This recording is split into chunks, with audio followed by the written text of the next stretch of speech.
Hujambo mtazamaji, karibu kwenye taarifa zetu za Nipashe siku hii ya Jumatano ambayo ni mkesha wa mwaka mpya. Tayari baadhi ya mataifa yameshaadhimisha mwaka mpya kama vile New Zealand, Australia, Thailand na India kama sijakosea. Bila shaka wao tayari wanasema Happy New Year, lakini sisi bado tuna saa za kuhesabu, kwa hivyo tutasubiri. Kuna mengi tuliokuandalia. Kwanza tupate yaliyo.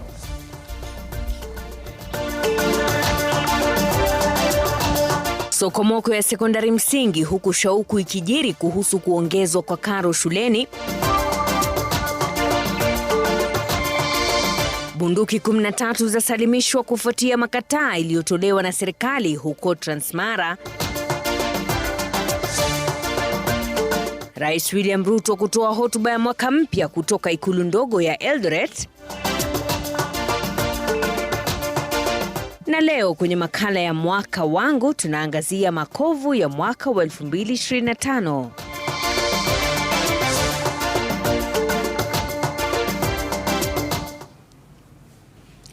Na karibu kwa taarifa zetu. Mimi ni Mashirima Kapombe na mtangazaji kwa lugha ya ishara ni Yula Nzali. Tunaanza na masuala yanayofungamana na elimu, ambapo sintofahamu imeibuka katika sekta ya elimu kuhusu tetesi kuwa karo ya sekondari ya juu itapanda mwakani. Licha ya serikali kupinga taarifa hiyo, mbunge wa Kiharu Ndindi Nyoro sasa anasema serikali ina mpango wa kuongeza karo kinyume cha sheria. Kulingana na Nyoro, karo ya mwaka ujao ya shule za upili za siku itaongezwa kwa shilingi 9,374 kwa kila mwanafunzi katika shule za umma. Jimmy Mbogo anaarifu.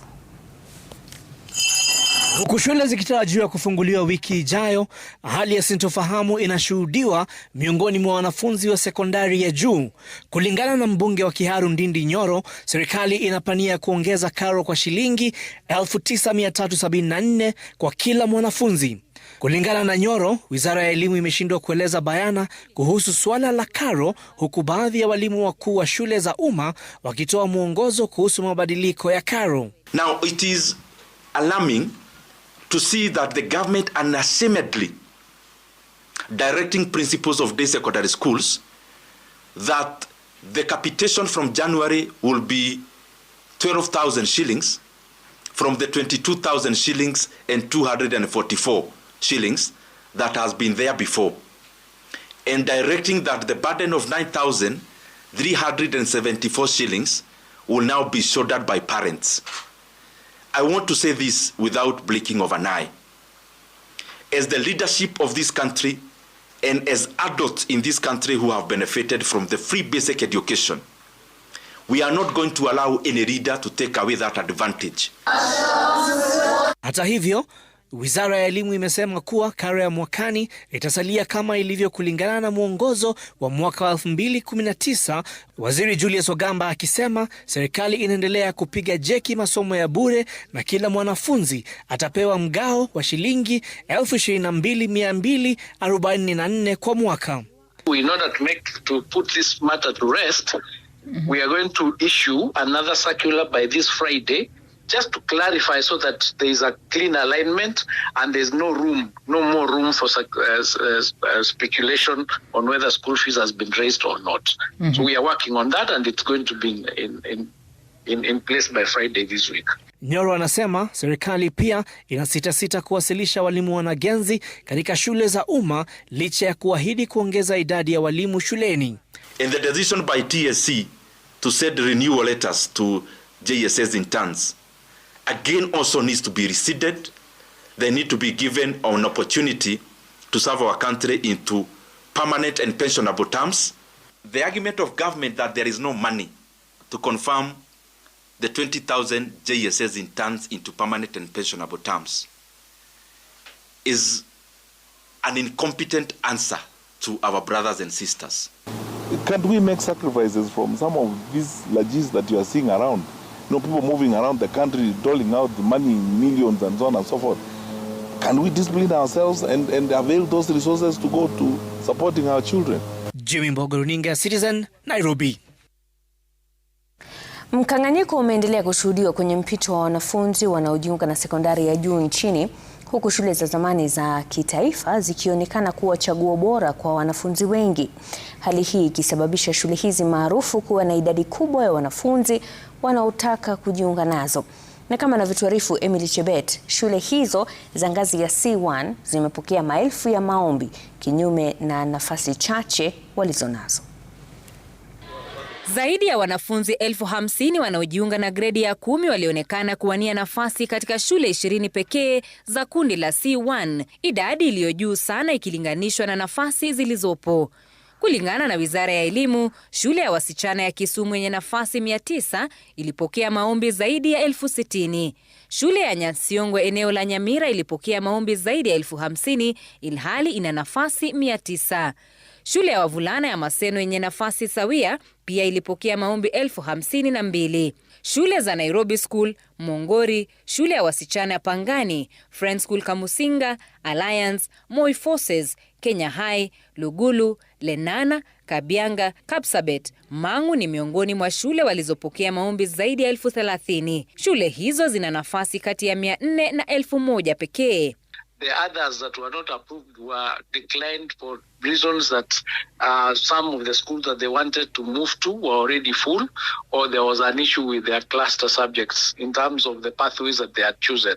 Hata baada ya kutolewa kwa nafasi ya kubadilisha shule na mifumo ya masomo, wazazi wengi na wanafunzi bado walitaka shule hizo za C1, jambo ambalo Wizara ya Elimu inasema inawapa changamoto kwani hamna nafasi katika shule hizo. Tulikutana na baadhi ya wazazi ambao wanafunzi wao walikuwa wamepewa nafasi katika shule za wasichana na ile ya wavulana ya Starehe na baadaye mwaliko kubadilishwa. Tumepanga line, queue ilikuwa mrefu. Tumeambiwa Starehe the board of members wa Starehe ndio walireject watoto kwa sababu hatukuwa kulikuwa na April selection. There's no need wangeke hiyo shule alafu watoto wachague shule, waambiwe kuna hiyo reforms, kuna wengine wamechaguliwa, board imekataa watoto shule, so I'm disappointed. From the day we went to do the selection for our kids, they should have listed some special schools that maybe you are not supposed to pick these schools unless you fill some yellow form that which some of us don't know nothing about.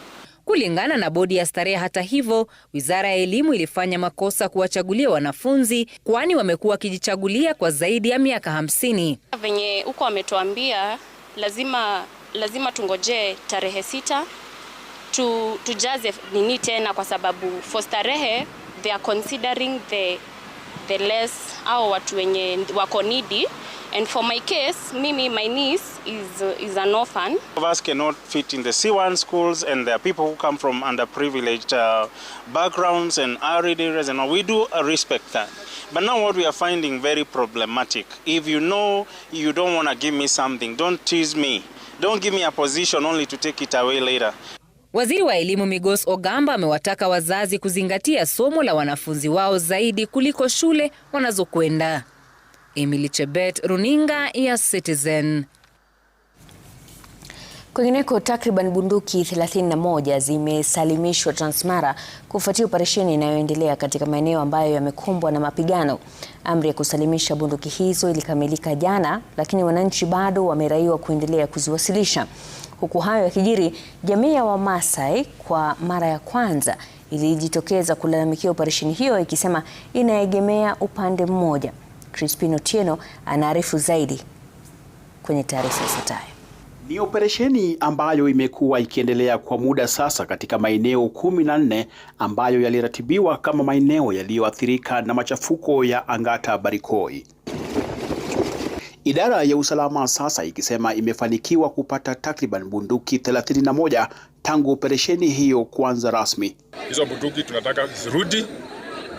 So far tumepokota bunduki 31, AK9, G3 moja na ile bunduki bandia 8. Hayo ya kijiri, jamii ya Wamasai kutoka upande wa Syria kwa mara ya kwanza imejitokeza kukashifu jinsi operesheni inavyoendelea Angata Barikoi, ikisema imeegemea upande mmoja. Askari CID ambayo wanatembea kwa inji na kushika upande moja bila usalama. Hiyo ndio tunakataa kama Wamasai.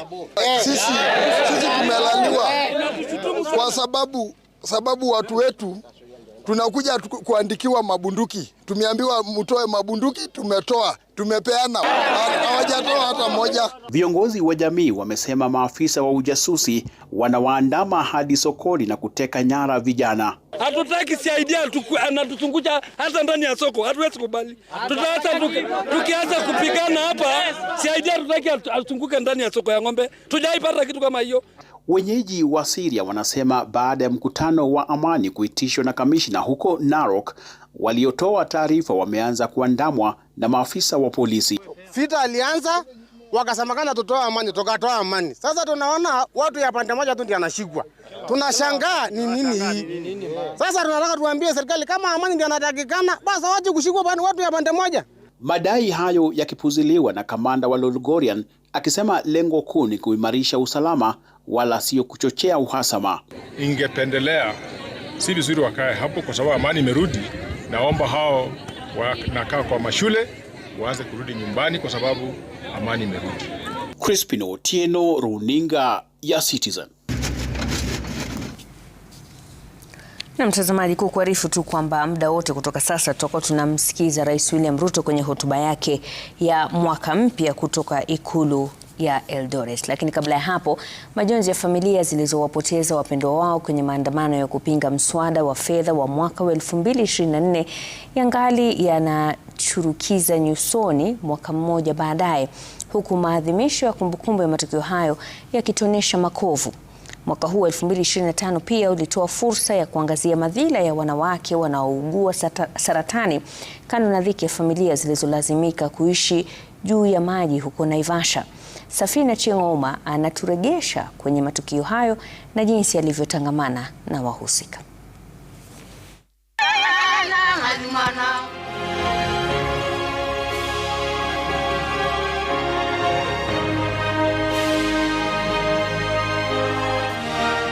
Mimi ni Safina Chieng'oma, mwanahabari na mtangazaji wa runinga ya Citizen. Nimepata fursa adimu ya kuangazia masuala mbalimbali katika jamii, ikiwemo masuala yanayofungamana na haki za kibinadamu, uongozi na afya. For many, this might appear like an ordinary surgery, but for patients who have battled with fistula in the society, this is actually what they need to get a new lease of life, to gain back their stolen dignity.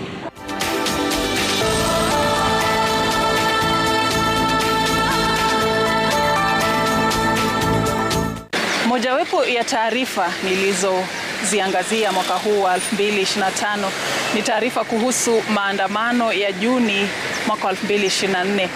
Mengi yalifanyika wakati huo, vijana wengi waliuawa, na nakumbuka nilitangamana na baadhi ya familia zilizoathirika.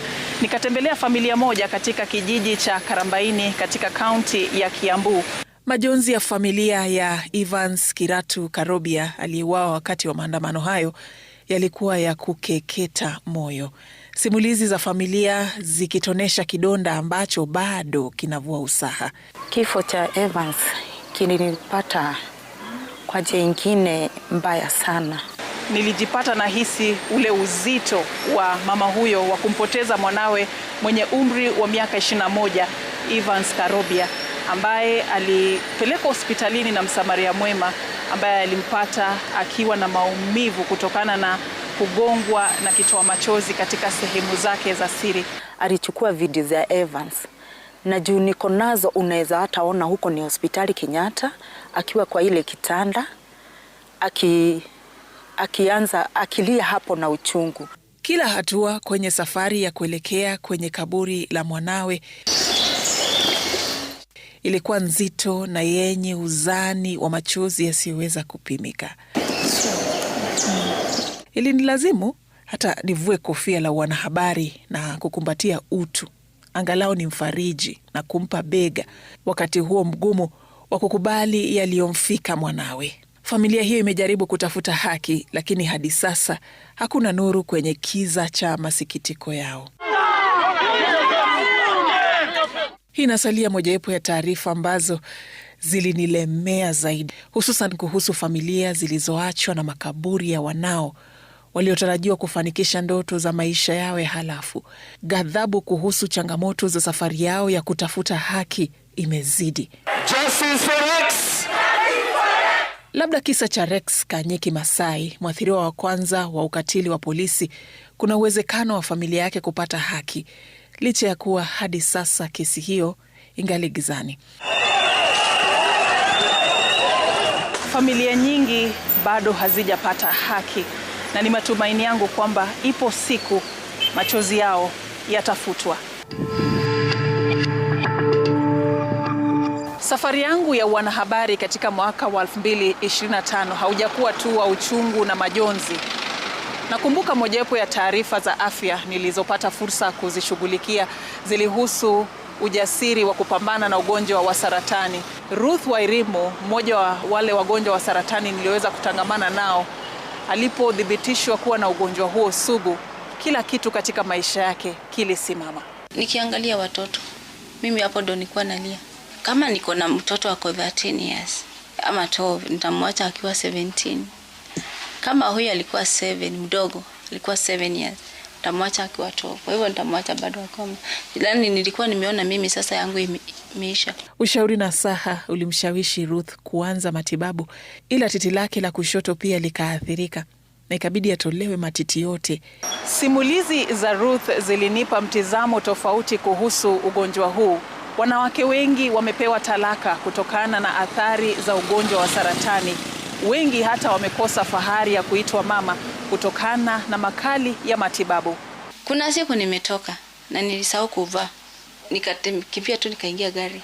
Kufika huko Thika Road, naangalia. What? Nilisahau kuvaa matiti. Bana, hiyo kitu ilinivunja roho. Ruth alifanyiwa upasuaji na kupandikiziwa matiti. Hata nilikuwa nashindwa watekaje, lakini leo nimeona zinakaa tamu, zinakaa smart, zinakaa za mtoto, zinakaa poa yani. Hivi majuzi nilikuwa katika eneo la Kioto kule Naivasha. Ni eneo ambapo wakazi wanaishi juu ya maji. Wameathirika na mafuriko yanayotokana na kufura kwa mto Naivasha. Ili kuwaletea taarifa hii, tulilazimika kushuka kutoka kwenye gari na kutembea ndani ya maji haya chafu na hata kutumia boti wakati mwendo wa miguu uliposhindikana. Mpiga picha wangu Hebron Kinyoda alitumia ujuzi na ubunifu wake kupata taswira kamili licha ya changamoto nyingi. Eneo hili lilikuwa barabara lilotumika na wakazi wa Kihoto kufika nyumbani, shuleni, makanisani na hata dukani, lakini hii leo limezama chini ya maji. Mwaka 2025 ulinibana kutokana na panda shuka za kuwa mama. Kujaribu kusawazisha majukumu ya uzazi na majukumu mengi ya kazi ya wanahabari, kazi ambayo inahusisha sio tu kwenda nyanjani kutafuta habari, bali pia kuandaa kipindi cha alfajiri cha Daybreak. Na wanaoelewa safari hii ya kuwa mama watanielewa kuwa sio rahisi kwa mwanahabari na majukumu yote yaliyo katika kazi hii. Alright, thank you so much for keeping it Citizen Television. We really appreciate your time and company.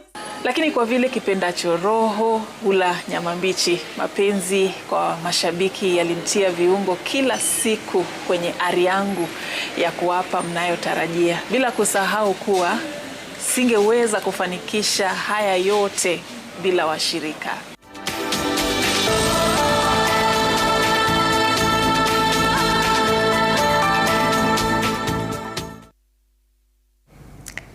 Na taarifa hiyo ya Safin Achieng Ouma inaanza kwa huzuni lakini inaisha na furaha na matumaini. Ndio panda shuka hizo za wanahabari. Tunapumzika kidogo tu, tunarejea hivi punde na taarifa zaidi. Usiondoke hapo.